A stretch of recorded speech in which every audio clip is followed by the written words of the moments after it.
Happy Memorial Day. I'm here. It's your boy Chidi Bang here to talk about Raw, and we are just living in Liv Morgan's moment.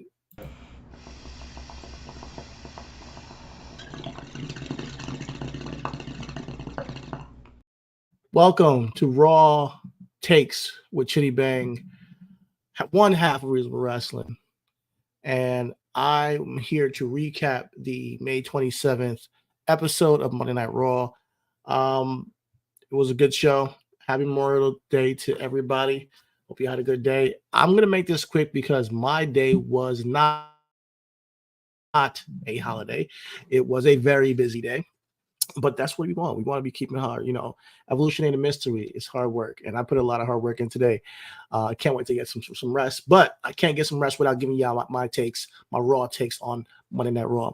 So let's just kick off, start the show off with what we got as the start of the show, which was a promo from our new king of the ring, Gunther. And he cut his promo, definitely calling his shot for SummerSlam, putting over himself about how he is the greatest Intercontinental champion of all time. And he raised the prestige of that championship. He's raising the prestige of the King of the Ring tournament, which is all facts. Let's be real.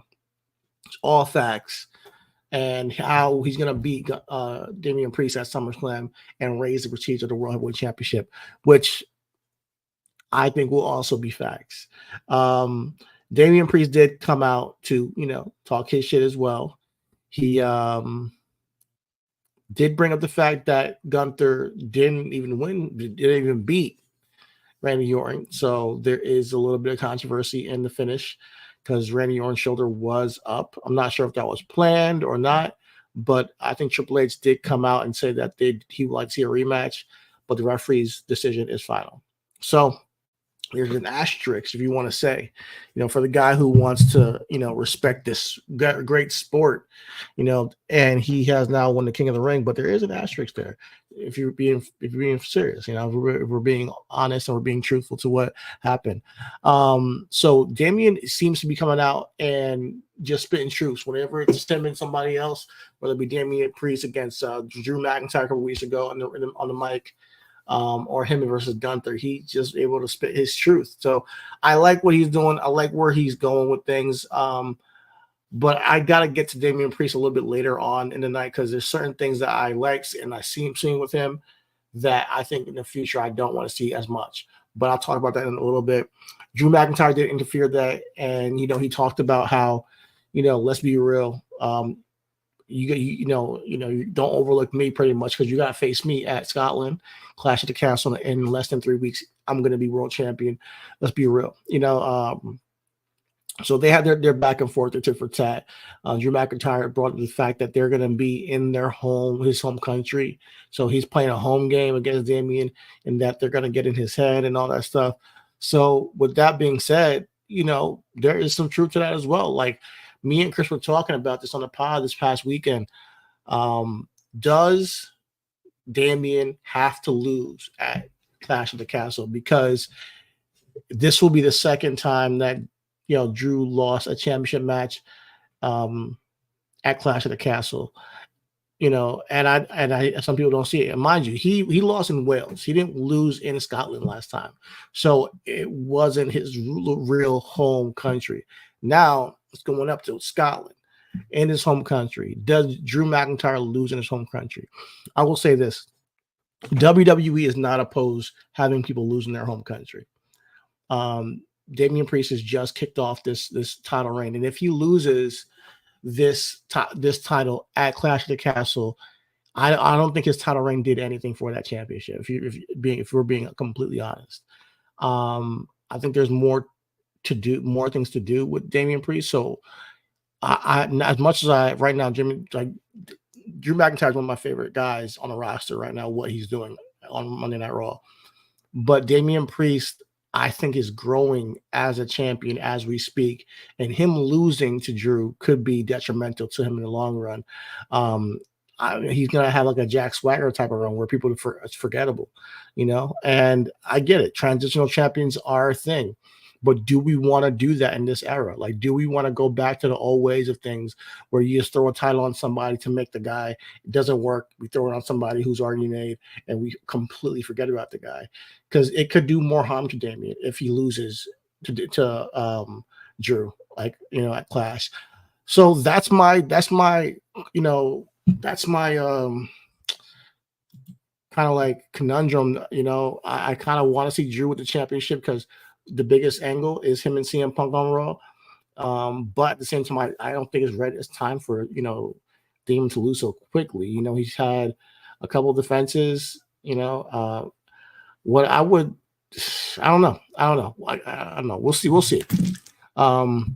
So that led to Braun Strowman coming out and competing against JD McDonough.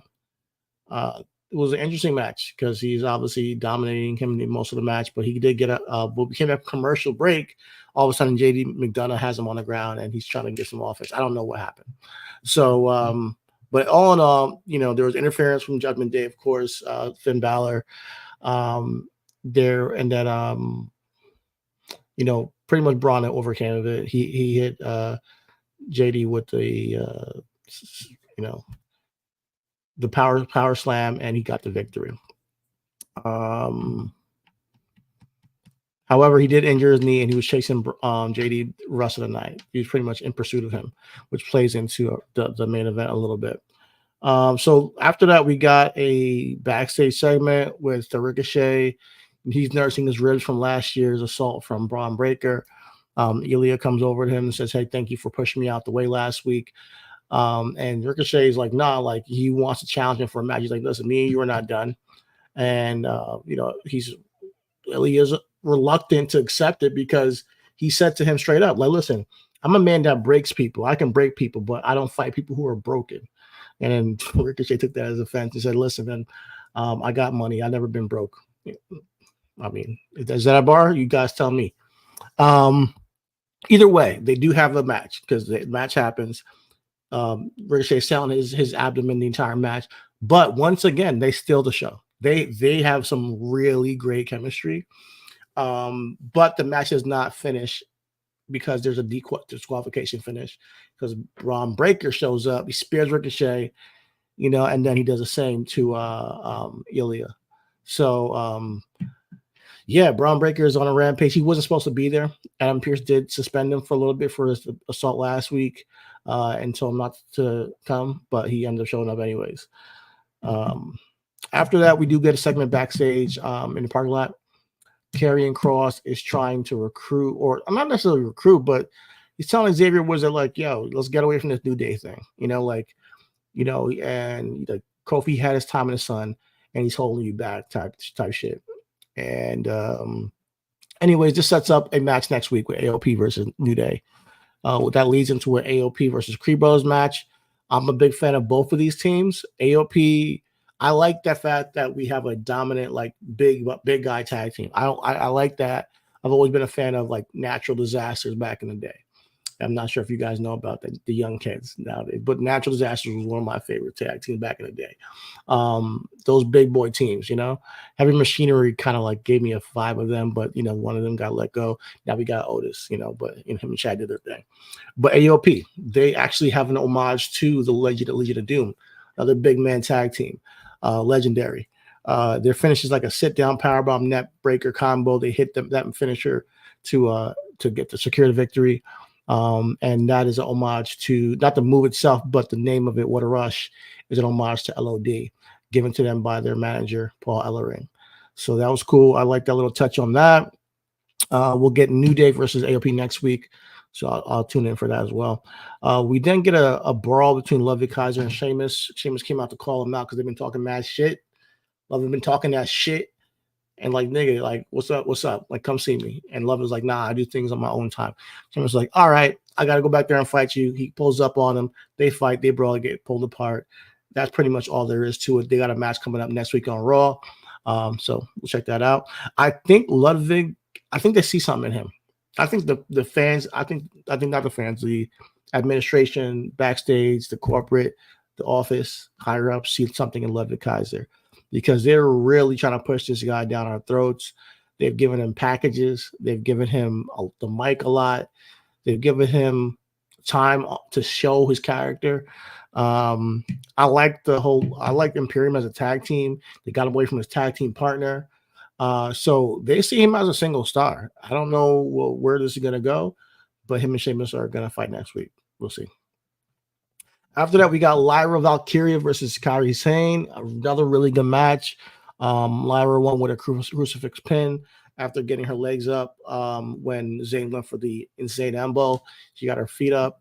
She hit the elbow. They stopped. She hit the elbow on Lyra's feet, and then she pulled away the victory. So she still has taped up ribs from Nia Jackson Annihilator, her vicious Annihilator at Queen of the Ring. So she was selling that the entire match, and but she was able to sneak away with the victory. After that, we got Carlito versus Rey Mysterio. Mysterio's trying to get some revenge for the attack on Cruz del Toro last week. Another good match. I like seeing Carlito wrestle. I do want to see him wrestle more. I think we don't get to see him in the ring as much, but I like to see him wrestle. I'm glad that he's back and doing his thing. And like I said last week, I do not want to see Carlito in any group. I think Carlito can handle himself his own. I don't like seeing him play second fiddle to Damian Priest or to LWO. I want to see him do his own thing. I think he can be a great foil to Sami Zayn, or to even honestly even to Damian Priest himself. Carlito should be able to compete with him. Not that he's gonna usurp him as champion, but he can be a guy who can be in the ring with him. But yeah, shout out to Carlito. They did after the match, because Carlito lost the match due to Rey Mysterio hitting with 619 in the splash. They did after that. Rey Mysterio, he wanted some blood. He went to put Finn Balor through a table. Dragon Lee went to the top rope, was going to jump off of that bitch. Damian Priest shows up, and he pretty much starts wrecking shop, taking out Dragon Lee, and then hitting Rey Mysterio with the South of Heaven. Now, here's the thing with Damian Priest, and I mentioned this a little bit. I teased a little bit earlier.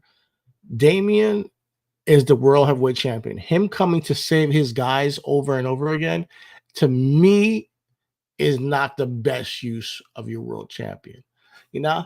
I think that Roman Reigns will let these niggas go out there and fail and just be like, they'll go backstage and be like, all right, you got to do better. And he'll go backstage and there'll be consequences. They don't want he has this aura about him that he's not going to go out there and just play your backup. But I get it. It's different. It's just Damian Priest. We're setting up a match with him and Rey Mysterio next week. But if this was an angle, like where we're leading to a Rey Mysterio, Damian Priest match at the next PLE, I would have no problem with the segment. But I think him being involved in this LWO shit is taking his focus away from the Drew McIntyre stuff. I think that we should be heavily focused on building this tension between Drew McIntyre and Damian Priest. I know they're trying to get in each other's head. It's a little bit light this week. A little promo at the beginning of the show, and that was it. That was all the build we got for this match in 3 weeks, in less than 3 weeks. So I want to see it, ramp up next week a little bit more. Him and Drew's tension, and I think all the LWO stuff is like a waste of his time almost. That's just me. I mean, other people might disagree. Moving on, we got Bronson Reed versus Otis. This led to my favorite part of the show. But they did do a tail of the tape. They said these niggas bench 600 pounds. Now, I'm not saying that they don't. I'm just saying I want to see it. I would like to see these guys bench 600 pounds, because I can barely do 300. But shout out to these guys. These guys are strong men. I don't deny that they possibly could do it. But Otis lost due to Gable distraction. He was trying to get him to stop with the antics. He turned around, got hit by Bronson Reed, got hit with a senton and a splash, the tsunami for the loss. After that, this was my favorite part of the show, and this has been my favorite part of Raws for like the past couple of weeks, and that is my favorite superstar right now of the moment is Chad fucking Gable. This guy calls out Akira Tozawa and Maxine Dupree, and he says to them, listen, well, he says to Otis, he's like, you guys got to watch this. He's like, you got to watch what I'm going to give to Otis. I got to teach him some discipline. Homie takes off his belt, tells Otis, like, yo, grab the rope. Otis don't want to do. He's like, yo, I told you, grab the ropes. Grab it. So Otis grabs the top rope. He's going to go to lace him with some lashes of the belt. But just the way that Otis talks his shit to them, the way that he talks down to them, I think it's just hilarious sometimes. Earlier in the night, he said when Maxine pulled up, he's like, yo, wow, well, if it isn't Goldilocks and the 3 brain cells. I don't know why it's stupid shit like that, but it cracks me up. And how he performs, I think that this heel character is fantastic. I love it, man. But yeah, we got before he could lash Otis at all, which made everybody uncomfortable. It made Maxine uncomfortable. He kicked Maxine out. Like, oh, you don't like this? All right, get out of here. Don't come back. You can see the Tozawa was a bit perturbed as well. The crowd was booing and cheering for Otis. So after that, Sammy comes out to prevent that from happening. Really good segment. Like I say, I like the Intercontinental Championship getting some storyline in it. I like the Intercontinental Championship getting some shine. So shout out to them for giving them this moment, because this was the highlight of the show for me as far as storytelling and building. It led to Sammy just trying to get through to Otis. And like, yo, don't listen to this guy. Listen to them. Like, and you know, Otis is just taking this abuse and this being talked down to. And I love the fact that they're doing this, because I think this is going to make Otis a bigger baby face once he does leave. It did end up in a brawl between Chad and Sami Zayn.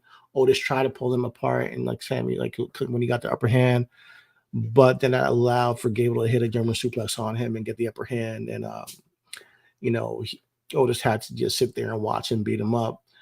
And they left him laying in the ring. Reluctantly, Otis and Tozawa did follow Chad Gable at the ring. But like I said on the pod this week, this is leading towards Chad Gable, Sami Zayn, and this is leading towards Chad Gable being our new Intercontinental Champion. This is the best Chad Gable we've ever seen, and I'm enjoying his performances, man. I just really, really am enjoying what Chad's putting on it, giving us off every week on Raw. And he's one of the reasons, or if not the reason, I'm watching the shows for real. Every time I see him, I'm like, I want to see his segment. All right, that leads us to the main event. Liv Morgan, Becky Lynch, Steel Cage match. Now, we've been seeing Liv Morgan in backstage segments in the background chatting with Dom, or come out the same room as Dom. We've seen her chat with Finn. We've seen her now chatting with JD this week. And then Bronson, shit, all these fucking Braun niggas, yo. But what the fuck is his name, man? The big dude, man. Braun Strowman chased JD away. The Braun Breaker, Braun Strowman, Bronson Reed. This is a lot of Braun. You gotta figure out the right Braun. Yeah, and we see Liv Morgan talking to JD. He runs off. Liv Morgan, takes off. So she's clearly, behind the scenes politicking with the members of Judgment Day. However, the circumstances for her to become champion looked like an accident. Such as this week, the match was great. Liv Morgan and Becky put on a good performance in the cage match. But the finish, I don't know why Dom had a key, but he ended up coming out, opening the door of the cage, and waiting, telling Becky, all right, come on out. So I'm thinking that this is the moment where we get a confirmation of Dom is on Liv's side. He gets to throw the steel cage door into Becky's head, and that's that, right? We kind of got that, but it was in a weird way. Braun Strowman, I'm fucking confused. Braun Strowman, his music comes out out of nowhere. I'm like, nigga, mind your fucking business, bro. He does his train shoot thing, runs all the way around the ring, and hits Dominic while he's on the ring, the cage door into Becky Lynch, was trying to exit the cage. So it looks like an accident again, where he got bumped through the cage door into Becky's head. She falls down, and Liv then escapes through the cage door. You know, the show goes off with Liv with the championship, walking up the ramp, and she's looking at Dom looking at her. Boom, goes fade. No fade, just fucking, it goes out. The whole feed goes out. So that's how we end.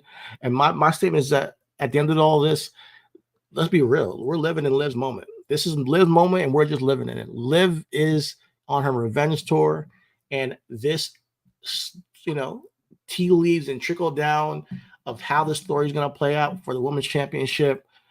I'm here. I'm locked in for it. Is she, working with Judgment Day? Is it like this whole, orchestrated ordeal where they're trying to keep it on the wraps because Rhea Ripley's watching at home?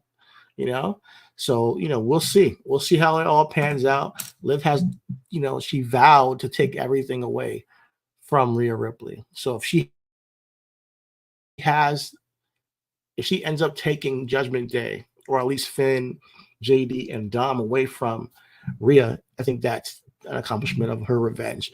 If you ask me, my whole thing with the whole Liv thing is, who are her competitors? I love her as champion. Don't get me wrong, but who are her competitors on the roster? Like, there's not many women that I think are of the caliber to compete for that championship outside of Becky Lynch. Me and Chris were talking about Becky Lynch taking some break, but when you really think about it, there's nobody on the women's Raw roster that is of the caliber to compete with a Liv Morgan for the World Heavyweight Championship for the women, So the only person I could think of is Io and Lyra Valkyria, excuse me. So yeah, y'all leave me like a comment down below if you guys have any suggestions of who you think on the Raw roster is the potential to rise to the ranks to compete with Liv for that championship outside of Becky Lynch, Lyra Valkyria, and Io Sky. I don't think anybody else is on that level. No shade to any of the other women, because I do really enjoy Zoe Stark and Shayna, but they're in the tag division right now doing their thing. Speaking of them, they're going to be potentially being managed by Sonya Deville, so look out for that. But yeah, I think Liv has this championship until Rhea Ripley probably returns, because there's nobody else on the roster that I can see that can take this from her. Asuka's injured, Asuka's a potential person, but she's injured. So yeah, there's a lot of intrigue going on with the storyline though to keep this interesting. A lot of layers to this that can keep it interesting for a while. So I'm not in any rush to get this title off of Liv. Shout out to Liv, you're doing your great thing, doing great, and we will stay tuned for the ride. We will be watching you. No pun intended. All right, I think that's about it. I will be back up on here on Thursday for Smack Talk with Chidi Bang. My boy, Joint Roller Ayatollah Chris, will be here on Wednesday to chat some AEW. Now, he wanted to go live, and I did too earlier today, about AEW Double or Nothing, which we both watched. But we will go, he'll definitely talk about it on Wednesday, and we will definitely go live on Sunday for our podcast where we can discuss and break down the entire event. Great show, by the way. So shout out to AEW, they're doing some good things. We'll be locked in for that. But that's all for tonight. Thank you for joining me. If you're here, like, comment, subscribe. Appreciate the love. Definitely follow us on all the medias of socialness. And we out, man. You guys have a good night. Happy Memorial Day. Peace out.